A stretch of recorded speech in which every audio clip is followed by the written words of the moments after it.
12시 많은 참여 바랍니다.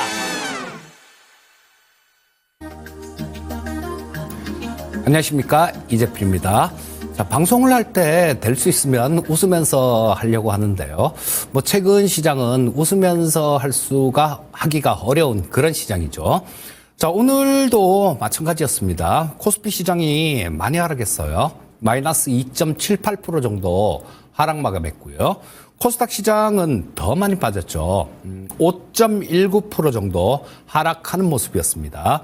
자, 전 세계적으로 다 같이 시장이 급락하고 이렇게 되면 좀 덜 억울해요.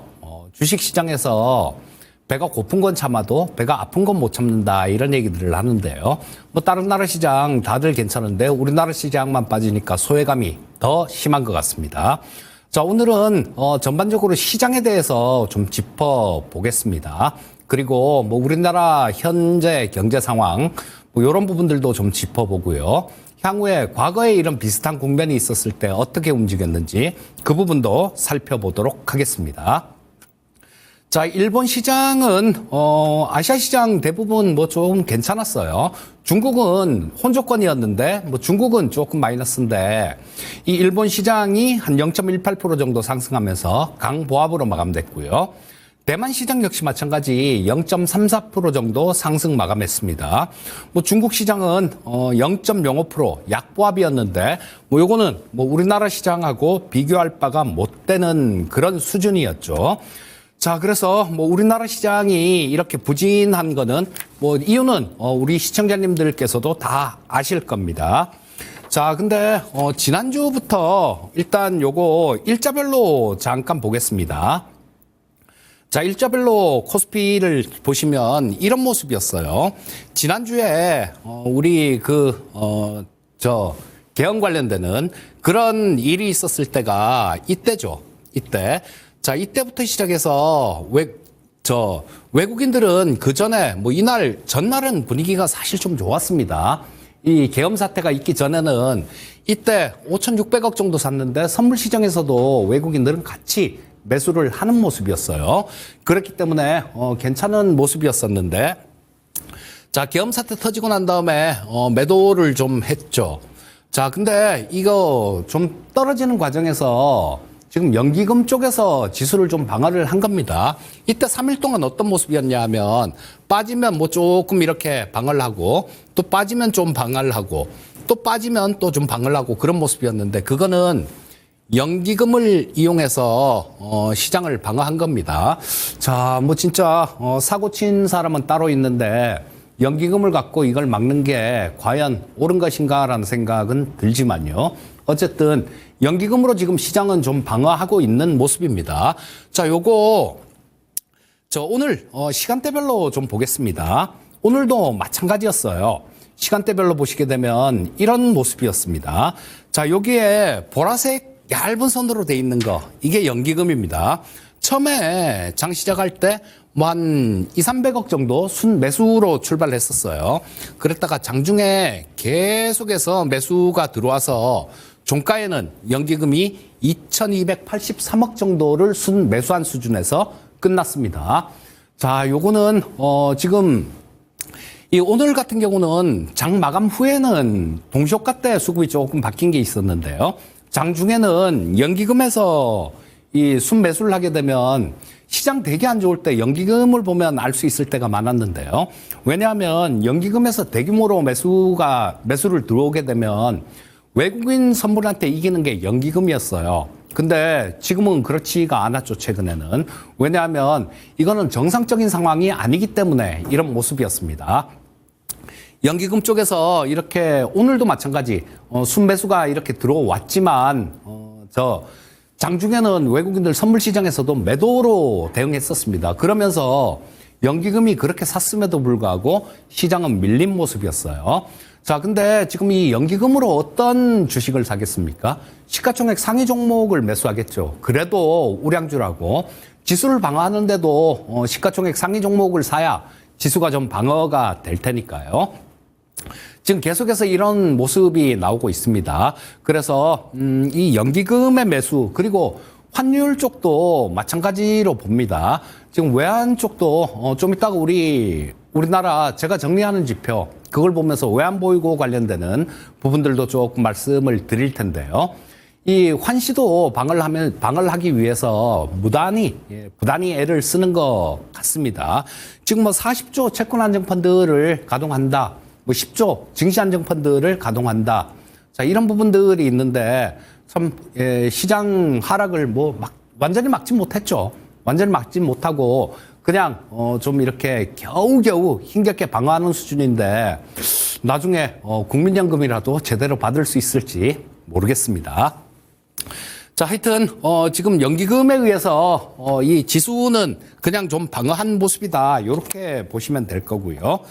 자, 지금 그런 부분들을 한번 보시면 될 것 같아요. 굉장히 지금 어지러운 시국이잖아요. 굉장히 어지럽습니다.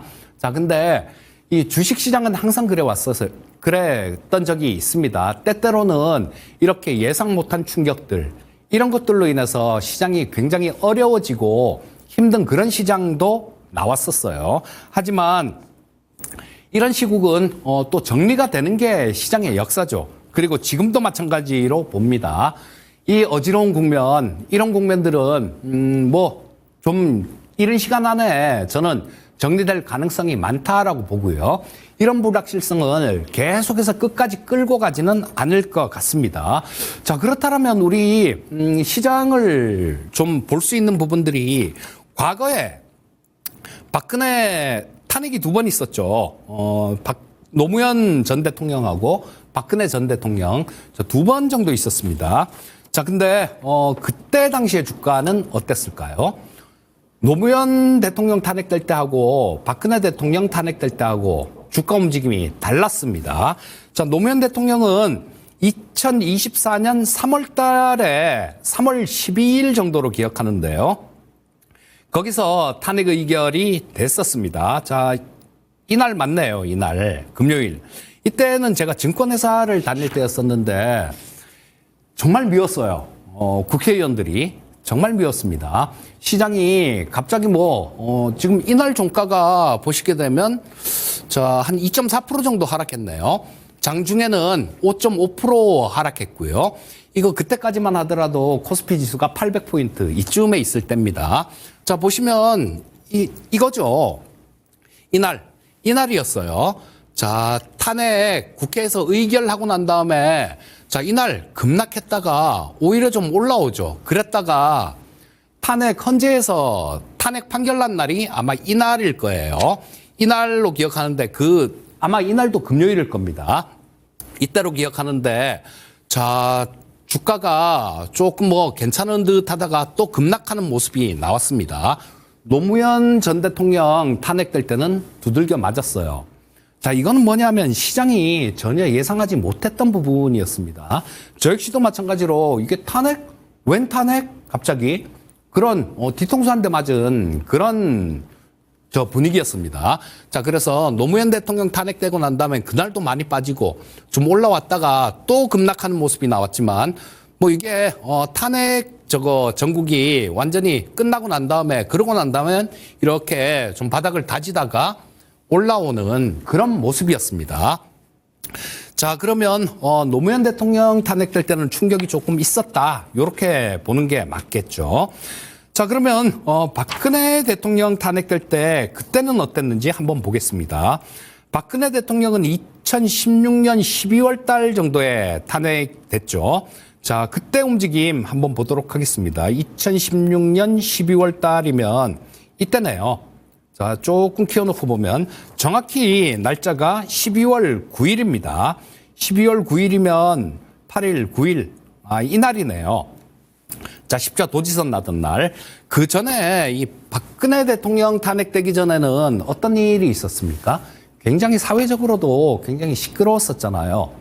최순실 게이트 나오고, 문고리 권력 나오고, 그 다음에, 연설문도 하는 대로 했다.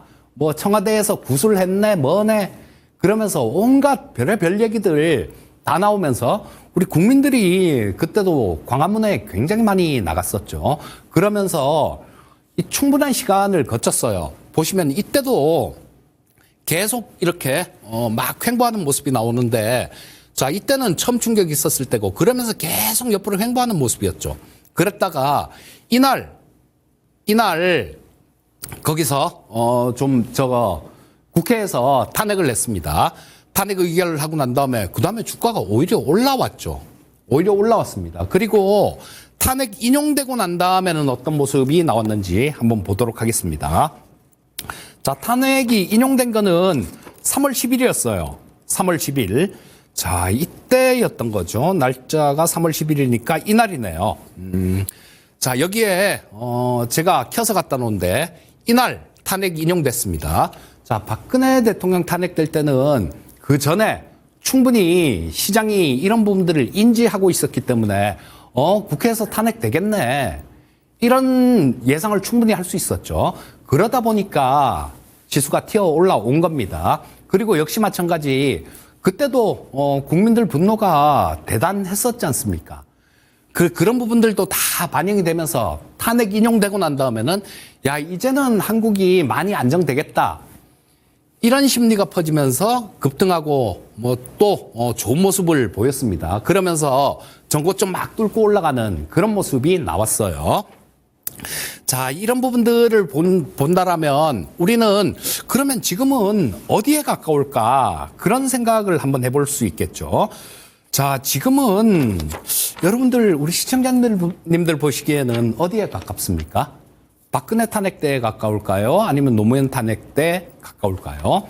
자, 박근혜 전 대통령 때보다는 노무현 전 대통령 때보다는 박근혜 전 대통령 탄핵 때랑 저는 가깝다라는 생각입니다. 왜냐하면 지금 시장이 그랬어요.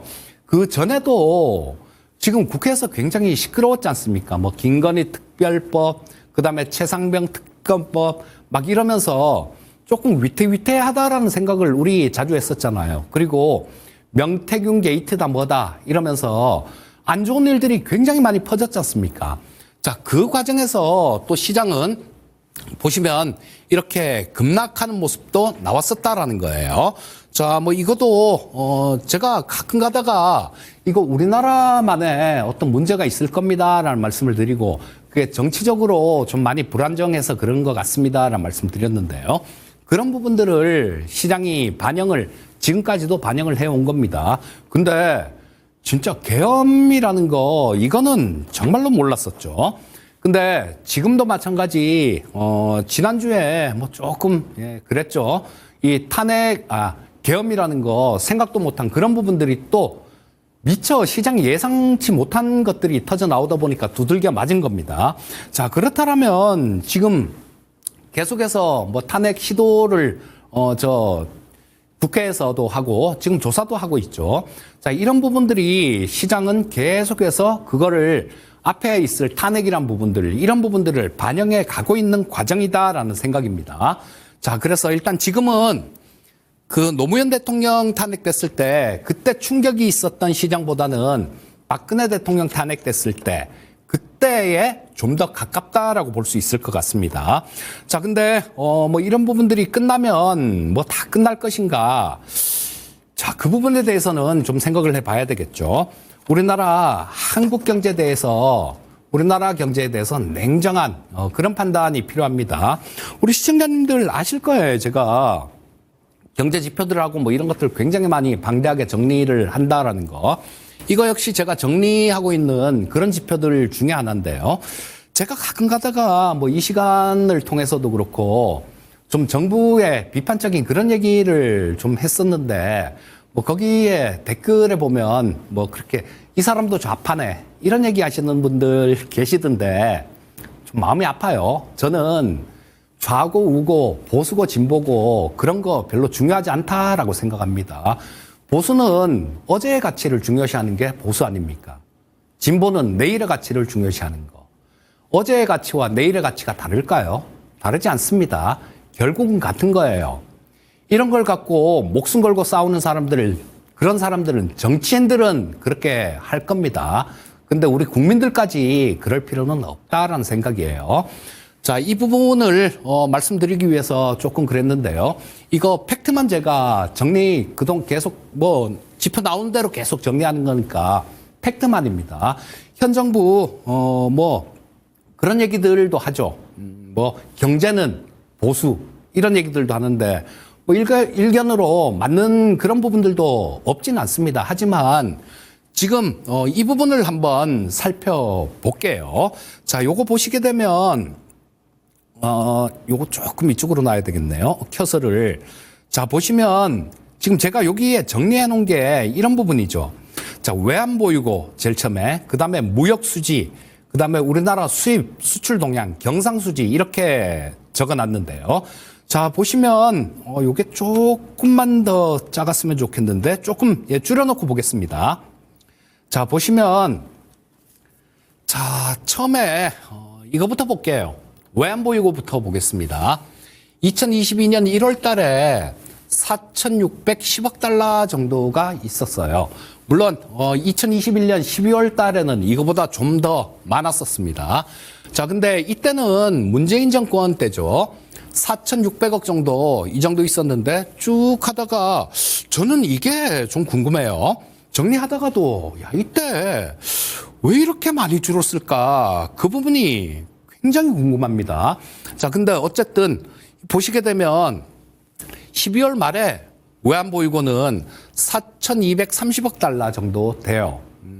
자, 그리고 전년도 말보다 한 390억 달러가 줄었습니다. 거의 400억 달러인데 엄청난 돈이지 않습니까? 이런 부분들이 많이 줄었어요. 그리고 지금 최근에 정리한 거 지금 그때 한 4,600억 달러 정도 됐었는데요. 외환보유고가 계속 좀 줄어들었습니다. 자, 보시면 여기 지금 이때 11월 달에 요거 외환보유고는 매월 초에 나옵니다. 무역수지는 15일, 그 다음에 수출입 동향은 매월 1일 날 나와요. 자, 뭐 경상수지는 오늘 보지 않을 거고요. 자, 보시면 지금 있는 게 4,150억 달러 정도가 됩니다. 그렇다면 2021년도 말보다 10% 이상 외환보유고가 줄어들었다는 얘기예요. 자, 근데 지금 계엄 사태 있고 난 다음에 환율을 방어를 굉장히 열심히 하고 있죠. 열심히 하고 있습니다. 자, 그러면 이 외환보유고가 지금 또 얼마나 더 줄었을까? 그 부분이 좀 다음 달 월초 되면 외환보유고가 나오겠죠. 자, 그래서 지금 4천억 달러라는 이 심리적인 숫자 있잖아요. 그 숫자를 조금 이탈하게 되면 또, 한국 외환보유고라도 좀 많았었는데 또 많이 줄었네? 이런 부분들이 생길 수 있습니다. 이런 거 제가 정리하고 있는 거 이거 그냥 저만 보다가 오늘 시청자님들한테 말씀드리는 거는 냉정하게 한번 우리 시청자님들께서 냉정하게 판단해 보시라고 말씀드리는 겁니다. 자, 그리고 그 다음은 무역수지를 한번 보겠습니다. 자, 무역수지는, 우리 여기, 자, 이때 계속 마이너스였죠. 문재인 정권 때부터 무역수지는 마이너스였습니다. 자, 여기서 48억 3천만 달러, 그 다음 8억 3천만 달러 정도, 흑자 났다가 또 계속 마이너스예요. 계속 마이너스인데 이게 2023년도 들어서 좀 무역수지가 흑자로 전환됩니다. 그런데 이것도 결코 잘해서 그랬다라고 볼 수는 없을 것 같아요. 왜냐하면 그 이유는 자, 이때 수입하고 수출 동향을 보시면요. 다 같이 늘었죠. 35% 늘고 18% 늘고 막 이렇게 늘면서 무역수지가 줄었으니까 그래도 활발하다라는 겁니다. 그런 부분들이 있었는데 자, 이거 한번 보겠습니다. 밑으로 좀 내려가서 볼게요. 자, 보시면 이때가 2024년 올해 들어서 이 무역수지 그러니까 작년 5월 달에 흑자 전환해서요. 계속해서 올해까지 무역수지는 좋은 모습입니다. 그런데 이거 한번 보시면요. 수출입 동향을 보시게 되면 이때부터 마이너스가 나오죠. 자, 이때 2022년 10월 달까지만 하더라도 19.8%, 13.7% 늘어났었습니다. 근데 2022년도 12월 달부터 2.5% 줄고 또 수출도 9.6% 줄고 계속 마이너스예요. 여기서 한번 늘었네요. 그리고 수입도 계속 마이너스고 수출도 계속 마이너스입니다. 그런데 지금 그런 얘기밖에 안 하잖아요.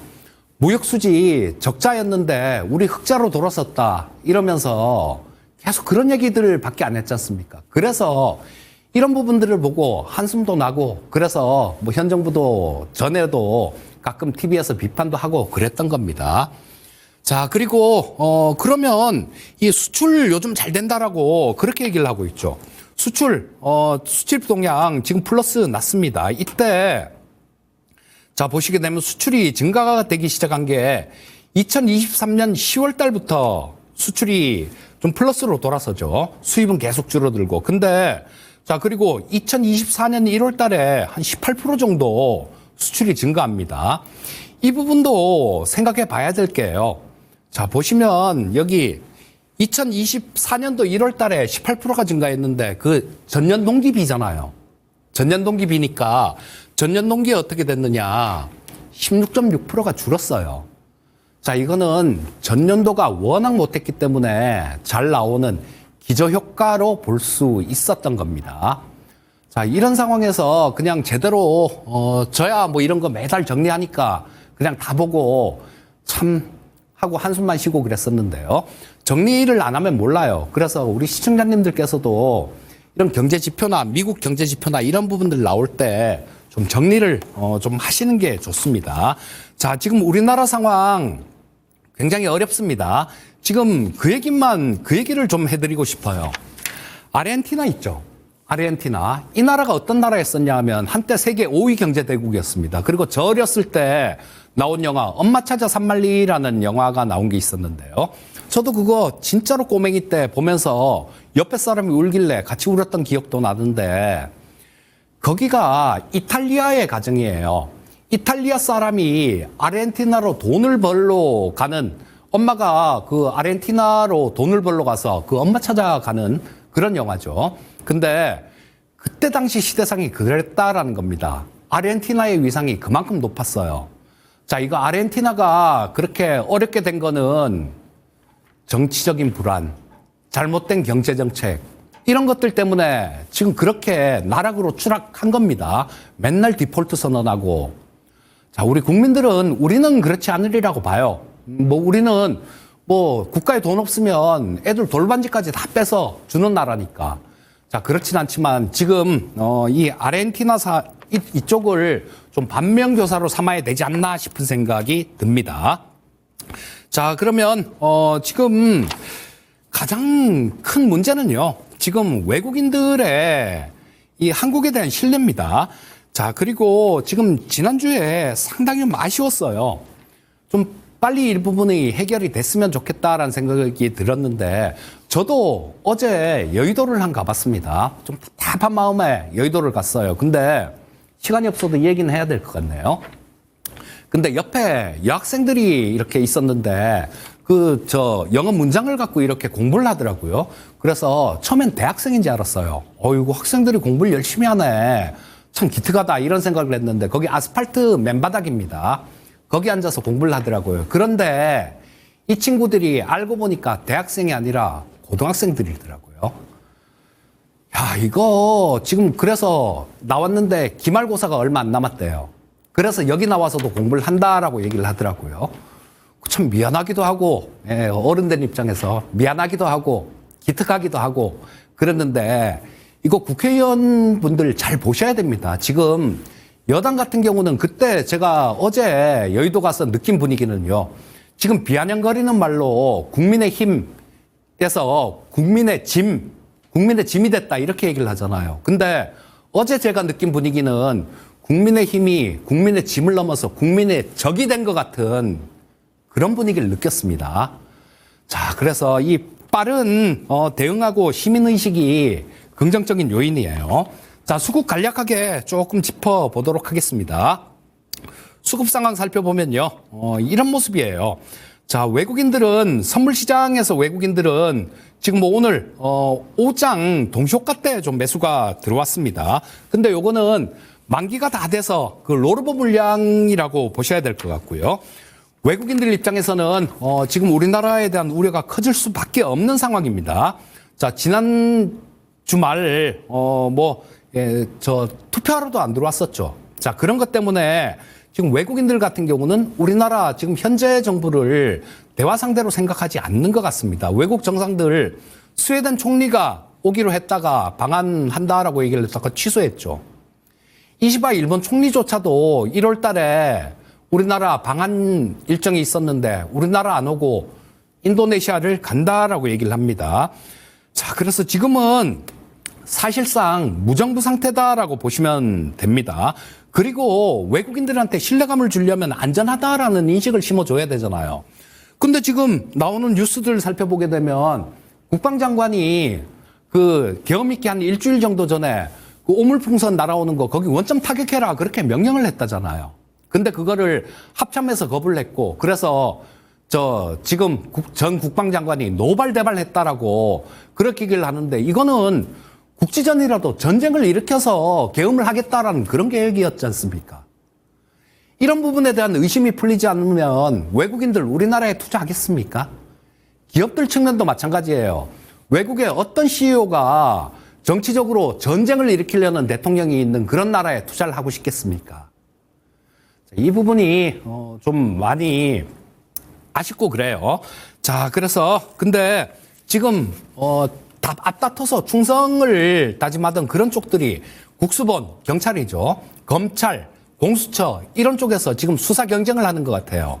자, 명백하게 잘못한 부분들이 드러나니까 이제는 충성 다툼을 하다가 이제는 서로 먼저 물어뜯겠다고 그 경쟁을 하고 있습니다. 그렇기 때문에 야당은 또 매주 표결을 한다 그러죠. 아마 지금 이런 부분들은 어려운 정국은요. 그렇게 크게 오래 길게 가지 않을 걸로 생각합니다. 그리고 지금은 기다리셔야 될 때예요.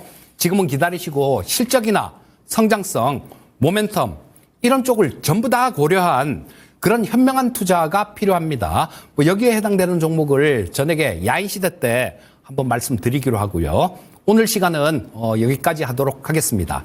감사합니다.